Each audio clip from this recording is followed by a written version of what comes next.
Selamat malam, sejahtera, shalom Ibu Bapak, Saudara-saudara Jemaat GPIB Sejahtera di DKI Jakarta yang diberkati Tuhan. Salam sehat semua. Saudara-saudara, mari membaca Alkitab.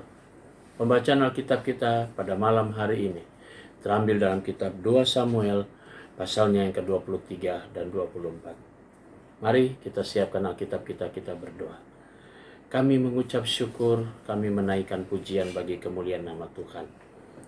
Engkau telah memimpin kami dan menuntun langkah kami dari pagi hari hingga malam ini. Sebelum kami memasuki tidur malam kami akan membaca Alkitab yang berintikan firman Allah. Karuniakan kepada kami kuasa Roh Kudus-Mu ya Bapa, sehingga menguatkan kami dan kami fokus dalam pembacaan Alkitab. Doa kami di malam ini kami mau alaskan hanya dalam nama Tuhan Yesus, firman yang hidup. Amin. Pembacaan Alkitab dari 2 Samuel pasal 23. Inilah perkataan Daud yang terakhir. Tutur kata Daud bin Isai dan tutur kata orang yang diangkat tinggi, orang yang diurapi Allah Yakub, pemazmur yang disenangi di Israel. Roh Tuhan berbicara dengan perantaranku, firman-Nya ada di lidahku. Allah Israel berfirman, gunung batu Israel berkata kepadaku, apabila seorang memerintah manusia dengan adil, memerintah dengan takut akan Allah, ia bersinar seperti fajar di waktu pagi, pagi yang tidak berawan, yang sesudah hujan membuat berkilauan, rumput muda di tanah. Bukankah seperti itu keluargaku di hadapan Allah? Sebab ia menegakkan bagiku suatu perjanjian kekal, teratur dalam segala-galanya dan terjamin. Sebab segala keselamatanku adalah dan segala kesukaanku, bukankah Dia yang menumbuhkannya? Tetapi orang-orang yang dursila, mereka semuanya seperti duri yang dihamburkan. Sesungguhnya mereka tidak terpegang oleh tangan. Tidak ada orang yang dapat mengusik mereka, kecuali dengan sebatang besi atau gagang tombak, dan dengan api mereka dibakar habis.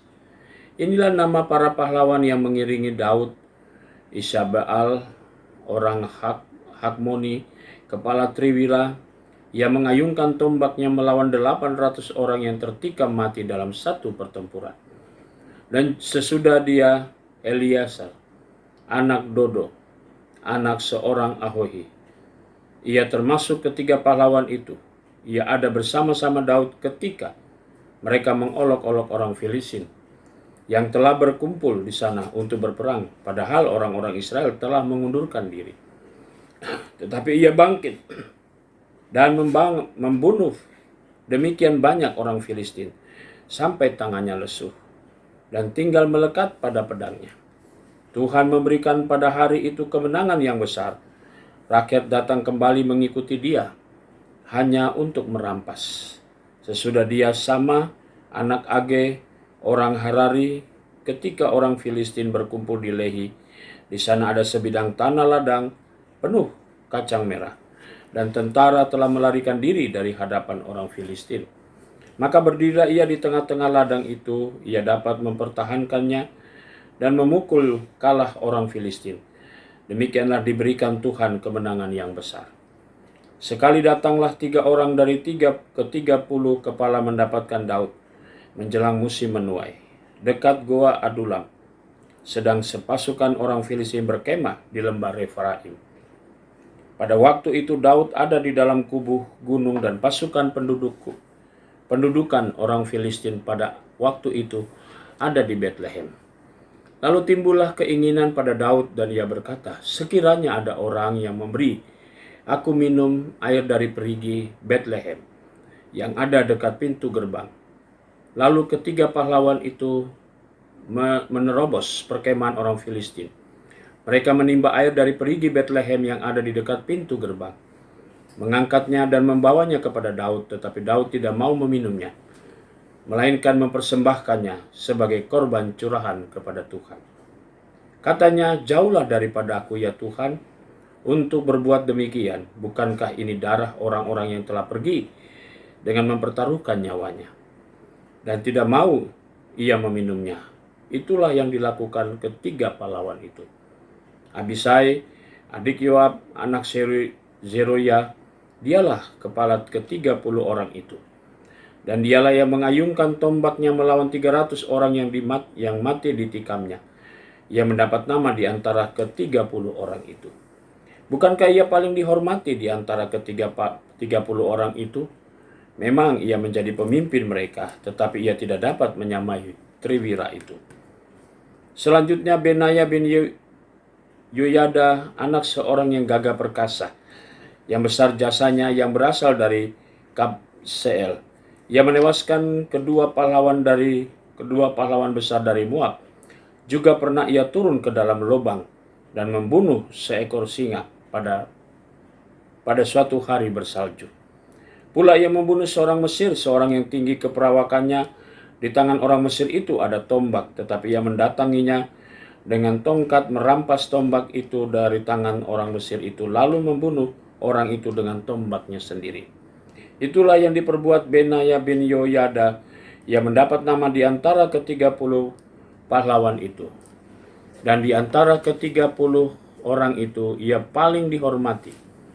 Tetapi ia tidak dapat menyamai triwira. Dan Daud mengangkat dia mengepalai pengawalnya. Azael, saudara Yoab, ada di antara ke-30 orang itu. Selanjutnya Elhanan bin Dodo dari Bethlehem.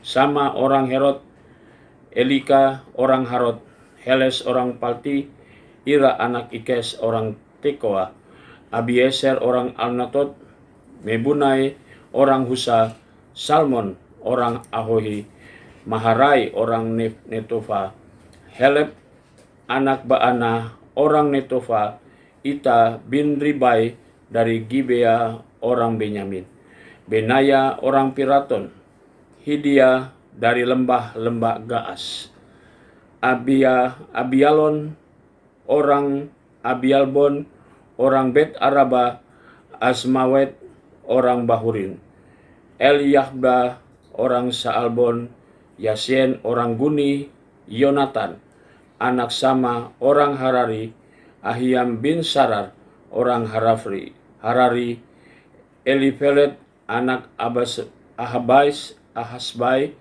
orang Maakah, Eliam anak Ahitofel orang Gilo, Hesriai orang Karmel, Pairai orang Albi, Yigal bin Natan dari Zoba, Bani orang Gad, Zelek orang Amon, Naharai orang Beerot, membawa senjata Yoab anak Zeruya, Ira orang Yetri, Gareb orang Yetri, Uria orang Het, semuanya 37 orang.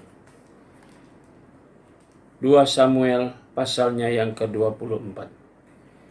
Bangkitlah pada murka Tuhan terhadap orang Israel.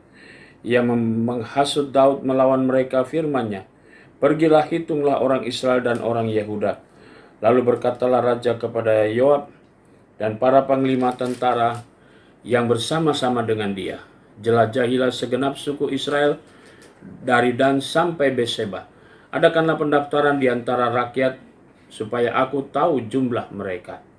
Lalu berkatalah Yoab kepada raja, kiranya Tuhan Allahmu menambahi rakyat 100 kali lipat daripada yang ada sekarang, dan semoga mata tuanku raja sendiri melihatnya.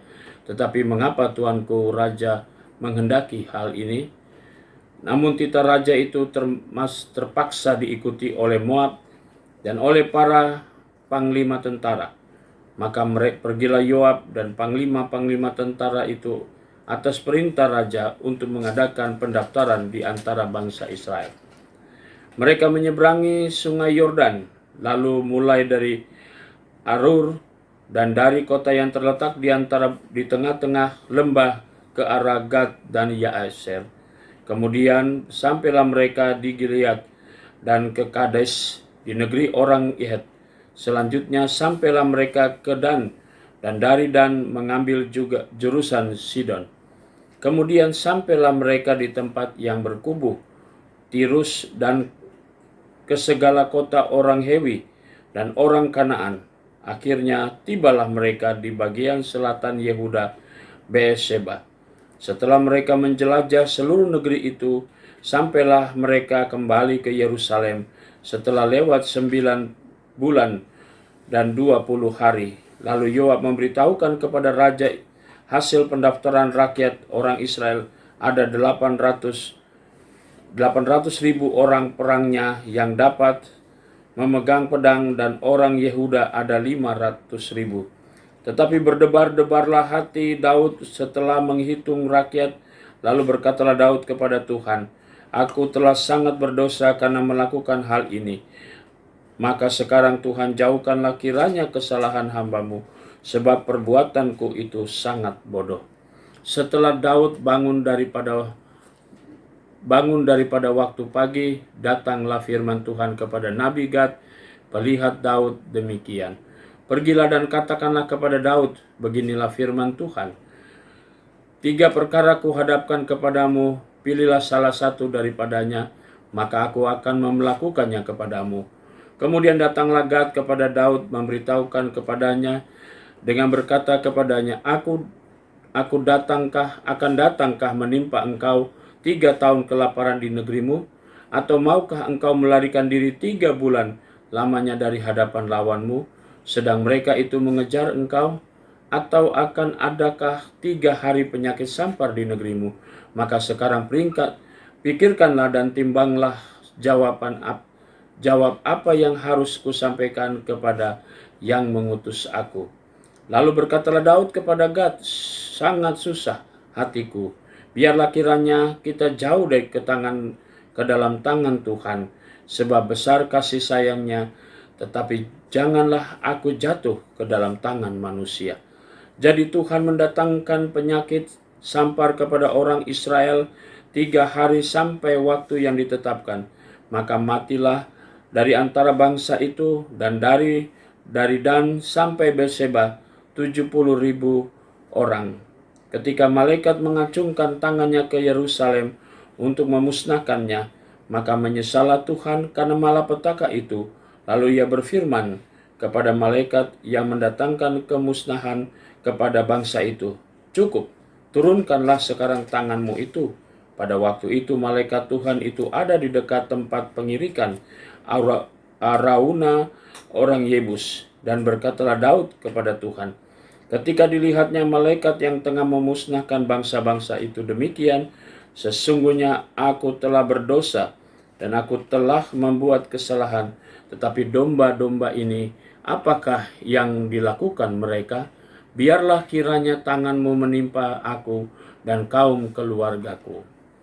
Pada hari itu datanglah Gad kepada Daud dan berkata kepadanya, "Pergilah, dirikanlah mezbah bagi Tuhan di tempat pengirikan Arauna orang Yebus itu." Lalu pergilah Daud sesuai dengan perkataan Gad seperti yang diperintahkan Tuhan.